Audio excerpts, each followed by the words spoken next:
পঞ্চগড়ের বোদা উপজেলার Boda pilot girls school and কলেজের সাময়িক বহিষ্কৃত প্রধান শিক্ষক রবিউল আলম সাবুলের বিরুদ্ধে দুর্নীতি অনিয়মের অভিযোগ তুলে সংবাদ সম্মেলন করেছে একই প্রতিষ্ঠানের শিক্ষকরা। সোমবার বিকেলে Boda pilot girls school and college শিক্ষক মিলনায়তনে এই সংবাদ সম্মেলন অনুষ্ঠিত হয়।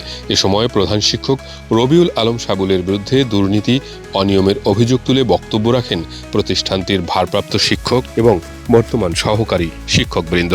এক্সট্রিম মশার কয়েল প্ল্যান্ট ফাইবার দিয়ে তৈরি, তাই সহজে ভাঙে না, সুগন্ধিযুক্ত ও নিরবিচ্ছিন্নভাবে চলে। ডেঙ্গু, চিকুনগুনিয়া বাহি সহ যে কোনো মশার বিরুদ্ধে দেয় এক্সট্রিম সুরক্ষা। আমাদের বিশেষ করে আমাদের শিক্ষার্থীদের রেজিস্ট্রেশন ফি, টিউশন ফি, প্রশংসাপত্র, সার্টিফিকেট ফি, পরীক্ষা ফি, তারপরে আমাদের যারা এসএসসি পাস করে এখান থেকে বের হয়ে যায় তাদের যে আপনার প্রশংসাপত্র ফি, তারপরে যারা টিসি নিয়ে চলে যায় ট্রান্সফার সার্টিফিকেট ফি, এগুলো বিষয়ে ওনার যে দুর্নীতি এবং আমাদের স্কুলে অসংখ্য শিক্ষক কর্মচারী নিয়োগের যে অর্থ উনি হাতিয়ে নিয়েছেন এবং আমাদের এখানে রাজার দিঘি নামে একটা দিঘি আছে যেটা আমাদের 100 বছরের নামে আমাদের লিজ নেয়া, সেটা দুর্নীতি, আমাদের জমি জায়গা সংক্রান্ত দুর্নীতি এবং প্রতি বছরেই আমাদের স্কুলে বিভিন্ন বই পুস্তক প্রকাশনী এখানে আসে আমাদের সাথে তারা কথা বলে, আমাদের এখানে তারা সৌজন্য স্বরূপ বিভিন্ন উপহার সামগ্রী দিয়ে যায়, স্টিল আলমারি এটা সেটা দিয়ে যায়। তো সেগুলো আসলে আমরা দীর্ঘদিন ধরে আমাদের চোখে পড়েনি, সেটা উনি দুর্নীতি করতেন। শিক্ষকদের দাবি, দীর্ঘদিন ধরে প্রতিষ্ঠানের প্রধান শিক্ষকের দায়িত্ব পালন করে আসছিলেন রবিউল আলম সাবুল।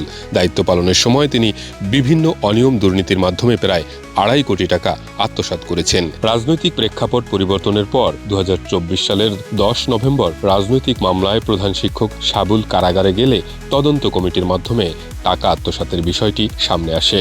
আওয়ামী লীগের জয়েন্ট সেক্রেটারি ছিলেন এবং রাজনৈতিক প্রভাব খাটায় এই সম্পূর্ণ কাজগুলো করছে। আপনারা সাধারণ জিনিস কেন বুঝতেছেন না যে একটা স্কুলে 53 জন নিয়োগ দিতে পারে একটা হেডমাস্টার পদ আছে এতগুলা, সম্পূর্ণটা রাজনৈতিক প্রভাব খাটায় এটা করছে। একই সাথে রবিউল আলম সাবুলকে সাময়িক বহিষ্কার করা হয়। সে 5 জনের মধ্যে তদন্ত কমিটি তৈরি করছে, সেটার মধ্যে আমাদের মাধ্যমিক শিক্ষা অফিসার উনি আহ্বায়ক ছিল, আর বাকি যে আমরা আছে সেগুলো হচ্ছে আমরা কমিটি সবাই মিলে এটা তৈরি করা হয়েছে। এখন এইখানে বিভিন্ন খাতে বিভিন্ন টাকা উনি আত্মসাৎ করছেন, সেই টাকা এখানে প্রায় 2-2.5 কোটি টাকা আত্মসাৎ করছে।